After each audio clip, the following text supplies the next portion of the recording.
Welcome to all the students of Shri Siddh Vidyapeeth school. तो पिछले class में हम पढ़े थे कक्षा 7वीं का हिंदी का 8वां पाठ शाम एक किसान, जो कि एक कविता पर निर्धारित है। आज हम उसी पाठ का प्रश्न अभ्यास पढ़ेंगे। तो पहला प्रश्न कविता से, इस कविता में शाम के दृश्य को किसान के रूप में दिखाया गया है। यह एक रूपक है। इसे बनाने के लिए 5 एकरूपताओं की जोड़ी बनाई गई है। उन्हें उपमा कहते हैं। पहले एक रूपता आकाश और साफे में दिखाते हुए कविता में आकाश का साफा वाक्यांश आया है। इसी तरह तीसरी एक रूपता नदी और चादर में दिखाई गई है, मानो नदी चादर सी हो। अब आप दूसरी, चौथी और 5वीं एक रूपताओं को खोजकर लिखिए। तो इसका उत्तर है,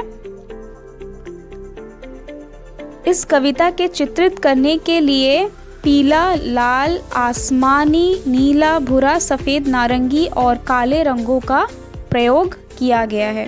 किन रंगों का प्रयोग किया गया है?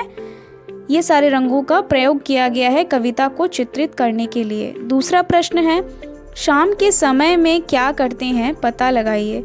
तो पक्षी क्या करते हैं? चहचहाते हुए अपने घोंसलों की ओर चले जाते हैं। खिलाड़ी खेल समाप्त कर विश्राम करते हैं।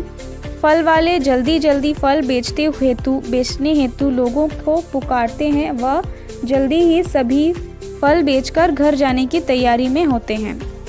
माँ क्या करती है? घर के काम निपटाकर परिवार के सदस्यों के साथ कुछ समय व्यतीत करती है शाम के समय में।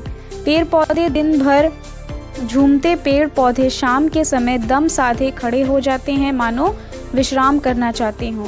पिताजी दफ्तर या दुकान से घर आते हैं, वह बच्चों के साथ समय बिताते हैं। इसके अलावा कई व्यापारी लोग दुकानों पर बैठे होते हैं।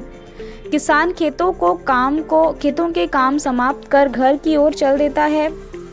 बच्चे क्या करते हैं? माता पिता के साथ समय व्यतीत करते हैं। कुछ मनोरंजन हेतु टीवी देखते हैं या फिर कोई अन्य खेल खेलते हैं। तो प्रश्न 3 है, हिंदी के एक प्रसिद्ध कवि सुमित्रानंदन पंत के संध्या की वर्णन किस प्रकार किया गया है? संध्या का झुटपुट, बांसों का झुरमुट है, चहक रही चिड़िया, टीवीटी टूट टूट। तो ऊपर दी कविता और सर्वेश्वर दयाल जी की कविता में आपको क्या मुख्य अंतर लगा? इन दोनों कविता में अंतर क्या है कि सुमित्रानंदन पंत द्वारा लिखित कविता में प्रकृति के शाम के समय बांसों के झुरमुट में चिड़ियों की गतिविधियों का वर्णन है, जबकि कवि सर्वेश्वर दयाल सक्सेना द्वारा अपनी कविता शाम एक किसान के रूप में जाड़े की शाम के प्राकृतिक दृश्य का वर्णन अनुभव किया गया है, मतलब अनुपम ढंग से किया गया है। तो यही अंतर है दोनों कविताओं में। तो अभी बढ़ते हैं भाषा की बात की ओर। तो पहला प्रश्न, नीचे लिखी पंक्तियों में रेखांकित शब्दों को ध्यान से देखिए। तो पहला वाक्य में क्या है? रेखांकित शब्द चादर सी। वाक्य क्या है? घुटनों पर पड़ी है नदी चादर सी। वैसे ही दूसरे वाक्य में शब्द है रेखांकित गल्ले सा, तीसरे में है पर्दा सा, चौथे में है मरियल सा, 5वां में है छोटा सा, छठा में है नन्ही सी। तो इन्हीं पंक्तियों में सा और सी का प्रयोग व्याकरण की दृष्टि से कैसे शब्दों के साथ हो रहा है? तो इन पंक्तियों में सा और सी का प्रयोग व्याकरण दृष्टि से संज्ञा और विशेषण शब्दों के साथ हो रहा है। चादर, गल्ले, छोटी, नन्ही संज्ञा एवं विशेषण शब्द हैं। दूसरा प्रश्न है, निम्नलिखित शब्द का प्रयोग आप किन संदर्भों में करेंगे? प्रत्येक शब्द के लिए 2-2 संदर्भ रचिए।